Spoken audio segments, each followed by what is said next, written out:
Hi, how's it going? I'm Marlene. Thanks for wandering by. So welcome to this chatty kind of video, and pardon my dog eating like literally every time I sit down here to go film a video, he needs to chomp and eat away. Sorry. Anyway, I just have some eye candy for you. This is before we get started, this is a patch that came with the Mars Power Tarot from Sick Sad Girls or Sad Sick Girls. Either way, I like the name of their website. And it's a patch. Isn't that cool? Anyway, I just have it here, and I'm holding what do we call these palm stones? Worry stones. Anyway, I'm just doing that just to have something to do with my hands while I talk before I get into the topic and subject of this video. So this is just going to be like a quick little guy, I think, a quick little video about what are quote unquote your cards, like significators, important cards, birth cards, all of the above. So like I was thinking about this because at the beginning of the year, I think it's often people find out like what's your birth card or your card of the year, and things like that. And so I wanted to kind of go through the list of things that I know of that are like ways to connect to specific cards for various different reasons, that make them your cards, your important cards. And I grabbed some of my favorite fun mass market decks to show as examples of some of these things. So without further ado, let's just go ahead and jump into it and talk about how you can figure out what are quote unquote your important cards. Okay, so first of all, this is the Bianco Nero Tarot, and I'll show you the box too. This is the Bianco Nero Tarot. It's a mass market deck. It's one of my favorite black and white decks. This, I'm so like rambling off topic already. This creator is actually making another deck, and I've been following him on Instagram, just waiting for the announcement of the deck. But anyway, let's talk about birth cards, okay? I keep doing like the air quotes, birth cards. And I'm just flipping through this deck until I get to my birth card so that I can show you. So first of all, there is, if you don't already know, there is a tarot card, a major card assigned for every single zodiac sign. And if you already happen to know yours, then that can be one of your birth cards. So I have a video where I go through all of them, and I'll link it in the description box or in the cards, so that you can see which one is yours. Okay, I have the list here in the great workbook, which is the video that I was going to point you to, and where I was where I filled this out. And I do know this by heart. I just was having trouble getting to it because I was messing with the cards. Hang on, let me just find that list. Aha, here it is. No, yeah, it is here, because I know this is the entire tarot, but the 12 zodiac signs are in here. So we have, it starts with the Emperor, because Aries, the Hierophant is Taurus, Gemini is the Lovers, Cancer is the Chariot, Leo is Strength, Virgo the Hermit, no, not Jupiter, because that's the planet. Libra is Justice. Scorpio is the Death card. Sagittarius is Temperance. Capricorn is the Devil. That's the Decan we're in right now. And then skipping over Mars to Aquarius is, maybe I'll zoom in on this for you guys. Aquarius is the Star, and Pisces the Moon. So now you know. So now you can find your particular. Where was I? Did I already do this one? Yeah, this is where I was. Oh my gosh. So we'll find my Gemini Lovers card here real quick. And if this takes me too long, I'll just speed it up.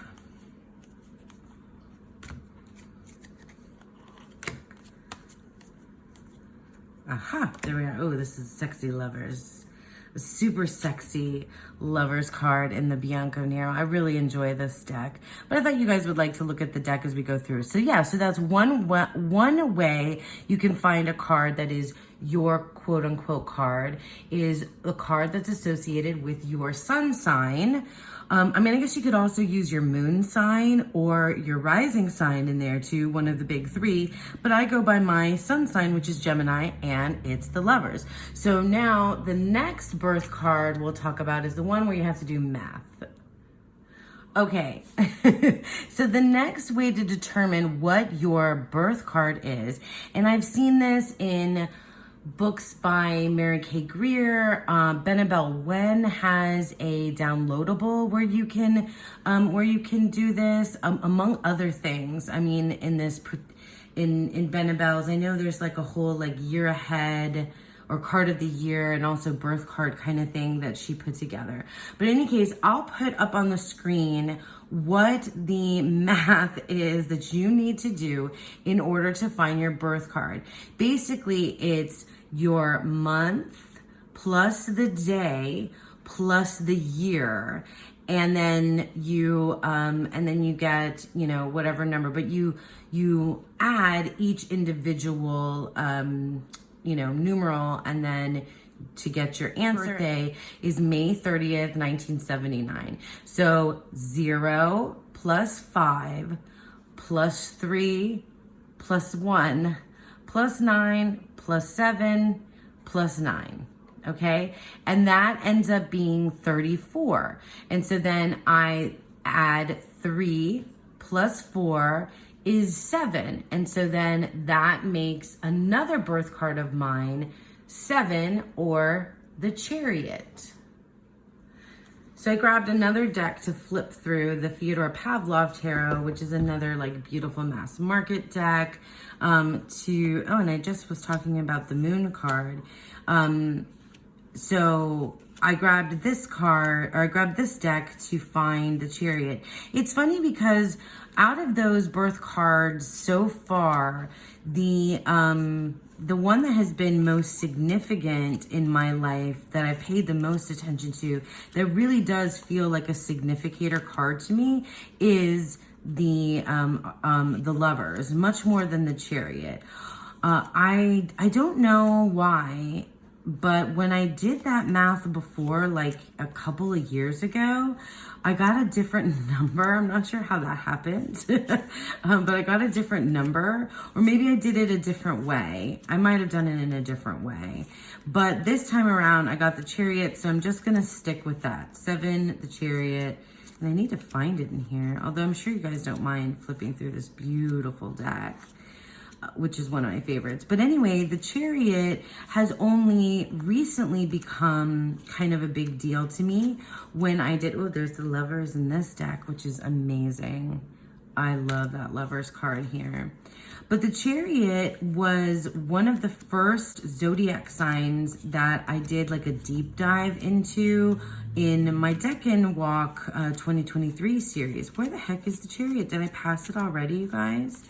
In any case, when I did that deep dive into the sign of Cancer and the Chariot, is it going to be the last card? Oh, here we go. Here's the Chariot. Oh, that death card's amazing. Anyway, here's the Chariot. So when I did a deep dive into the Cancer zodiac sign and the Chariot, I really got into the idea of the Chariot as a vehicle of our own persona and personality, both, like the mask that we wear as well as like our own individual personality and the vehicle. Because the charioteer is not what stands out to me, it's the Chariot usually itself. Anyway, so of those two, the Lovers, the one that's attached to my zodiac sign rather than the one that's through numerology. I guess that's how your birth card via zodiac sign or your birth card via numerology. And then, oh, and by the way, like if you're looking to see what your card of the year is, you do that same math, except you, instead of adding your birth year, you add the current year and you get the results. And then if you need then to add those to reduce it down. And yeah, so I'm in a tower year this year. So, 2024, where's the tower in here? I'm sure I passed it closer to the beginning. Oh no, there it is. There's the tower card from the Fyodor Pavlov Tarot. So let's talk about a couple more, well, another one that actually, let's talk about one that is, again, your birth, a birth card that can be a significant card for you. Okay, so I grabbed out the Bianca Nero Tarot again, but I want to talk about how you can find your birth Deccan card. And I've talked about this before because I did a whole video on a birthday Deccan reading and a birthday Deccan reading spread that I created. But what I'll do here is I'll just pop up the Deccan wheel, or the zodiac wheel with the Decans on it, and I'll try to get it big enough so that you could potentially find yours. But if you can't see it on my screen, you can just literally Google Deccan wheel, and then you can find your Deccan card based on your birthday. So my birthday is, like I already said, is May 30th. And so I pulled these cards out already so that you can see. So I showed you this list, right, from the Great Workbook. And I mean, you can make this list anywhere. It doesn't have to be in the Great Workbook. But every single zodiac sign and every single planet also has a major card that goes with it. That's how you learn, the Decans, or about the Decans, the Decan correspondences. In any case, your Decan card is a minor card, right? So if you look at that Decan wheel, and maybe some of you have already looked at my screen, or some of you have gone to your phone to find yours. My Decan card is the 8 of Swords. So that's the Decan, the card that is my birth Decan, May 30th. And now it's Jupiter, I'm pointing because I'm going to be putting the card here. It's Jupiter and Gemini. So Gemini, we already know, is the Lovers, because I talked about that being a significant card to me. But also the ruler, the Decan ruler, is Jupiter, which is the Wheel of Fortune. So not only now is the Lovers a significant card to me because it's the zodiac, Gemini. The 8 of Swords is my birth Decan card, and Jupiter is the Decan ruler. So the Wheel of Fortune also can become one of my significant cards, or cards that's important to me. So far in my life, like I said, the Lovers is the one that has stood out to me. I talked about the Chariots, and also the Death card being significant to me in my, in my life right now. The Chariot as my birth card in numerology, and the Tower as my card of the year for 2024. So another thing to take a look at also is, in terms of your zodiac sign, is the planetary ruler of your sign. So the planetary ruler of my sign, Gemini, is Mercury.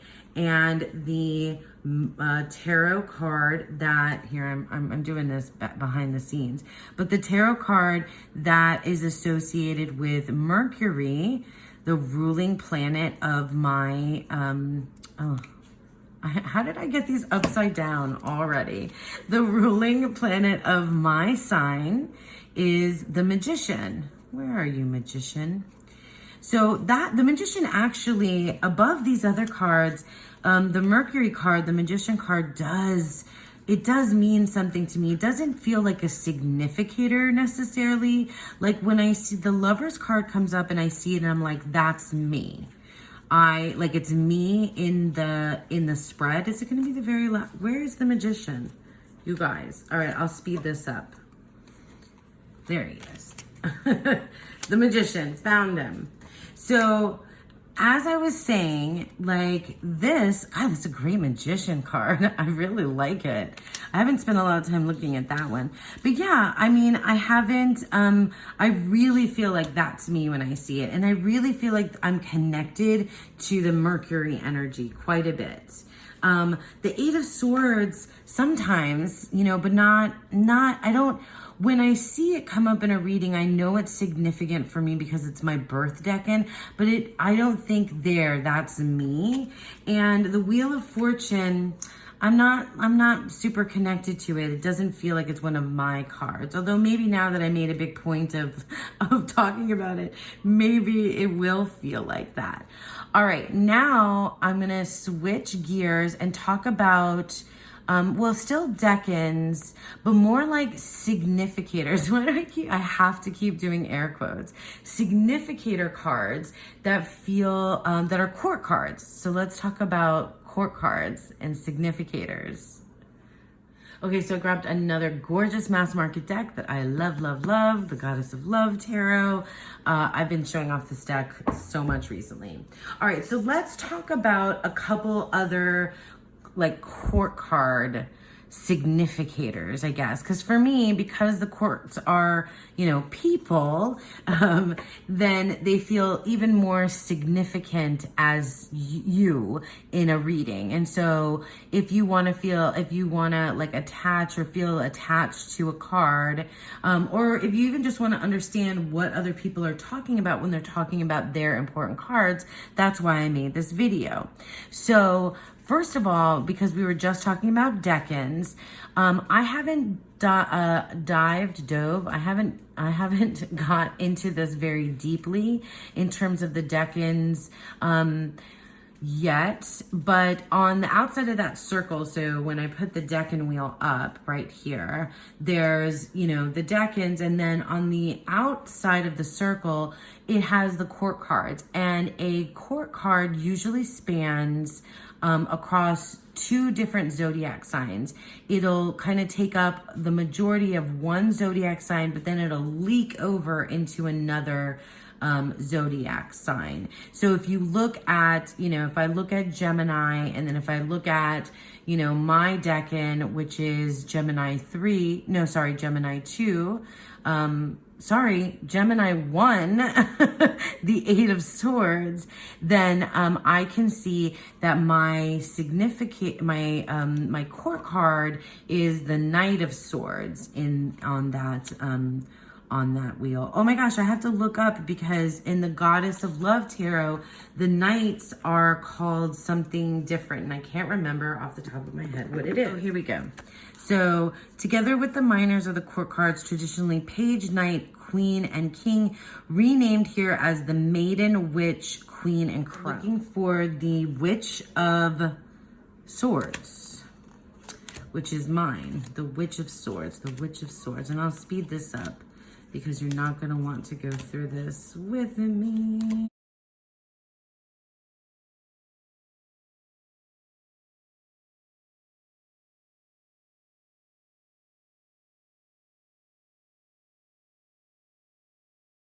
Eight of Swords.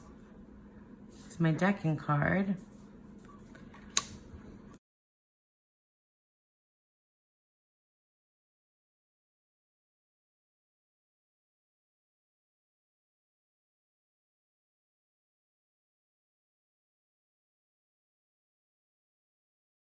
Okay, here we go. Witch of Swords. So this is the Witch of Swords, or the Knight of Swords. One of my favorite Knight of Swords cards is the one in the Thoth Tarot. I love that. And I actually love the Knight of Air, or Knight of Swords, that's in the Unicorn's Journey Tarot, Lisa's deck that she's creating. That's not available yet, but it will be. So the Witch of Swords, okay, so that's my the court card of my decan. It's pretty cool, huh? Another court card significator that you can discover by looking up your Myers-Briggs personality type.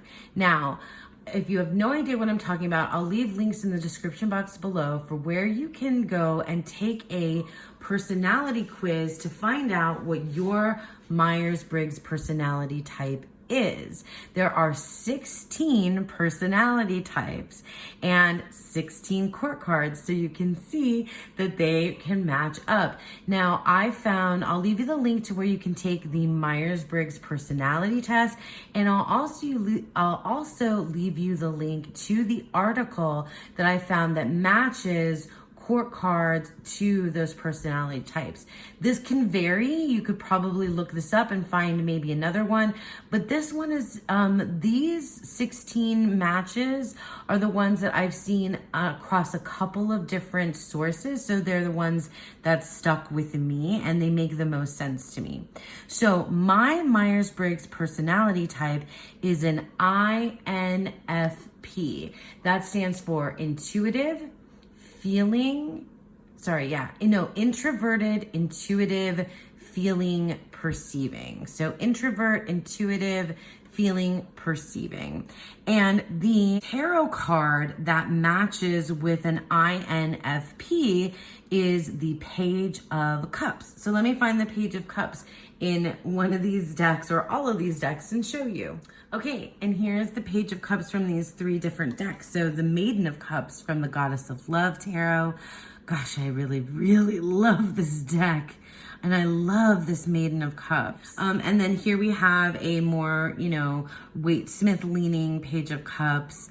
And this is also Waite Smith leaning.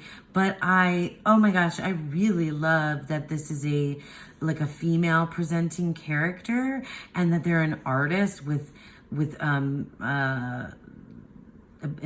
painter's, what do you call that, palette and brushes.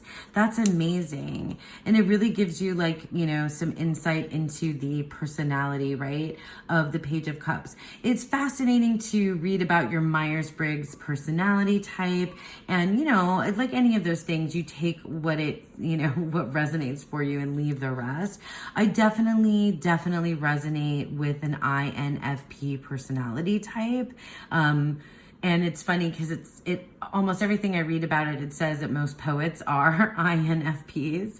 In any case, I don't always, when I see the Page of Cups come up in a reading, feel like it is me or it's my significator. More often than not, I do feel connected to it. Maybe when I was younger, or if I was younger, I would have connected to the Page of Cups more. But I do see significance in this card, depending on the context of the reading, when it comes up for me, because it is one of my cards and my important cards. Okay, let's do one more and then we'll call it a day. Okay, and then this last significator I really like because it's different than the rest, because this is a chosen significator card. So while your birth cards from your zodiac sign and your numerology and your birth decan and the court card of your decan and the Myers-Briggs, those all come about because of, you ran the numbers and it just happens to be your birthday and you took the quiz and this is what you came up with, right? It's not chosen. But you can have a chosen significator card, which a lot of folks do, and a lot of them choose they choose a card from the court. And my chosen significator card, and it's not because I feel like I am this card, it's because this is an aspirational card for me. The Queen of Wands is a personality, or has characteristics and personality traits that I aspire to, that I'm inspired by, that I aspire to, that I want to embody. So I choose the Queen of Wands as my significator card. So when she appears, she is for me something I'm working towards, something that I'm looking to be or want to embody. And I love these, the Queen of Wands from the Goddess of Love Tarot. This is a super sexy Queen of Wands from the Bianco Nero. I love that she's got her cat and sunflowers still there. And then the Queen of Wands. It throws me off that the Wands are green in the Fyodor Pavlov. That's the only gripe that I have with, or one of the only gripes that I have with this particular deck. So yeah, so that's that's my chosen significator card. Yeah, the Queen of Wands. So yeah, I just thought it would be really fun to do this exercise together, to kind of walk this this idea of these important, significant cards in our tarot readings that become like synonymous with how we see ourselves, or with how we aspire to be, or maybe a more youthful version of ourselves, or you know, just where we place ourselves perhaps in the reading and why it stands out. You know, there's lots of different ways that we become attached to specific cards, whether we choose them or whether they come about through astrology or numerology or, you know, personality type and things like that. I mean, there are cards that just follow you, that you know, build an attachment with, maybe for a week, maybe for a month, maybe for a year, or even longer. I just thought it would be super fun to talk about the ones that I hear folks, you know, going on about, especially at the beginning of the new year. I don't know why. I mean, it's because it's because the card of the year topic comes up, and that made me kind of go down this rabbit hole. So I brought you along with me, and I hope that you guys all enjoyed this. And thank you so much for sticking with me. I hope that you all have a beautiful, wonderful day. Bye.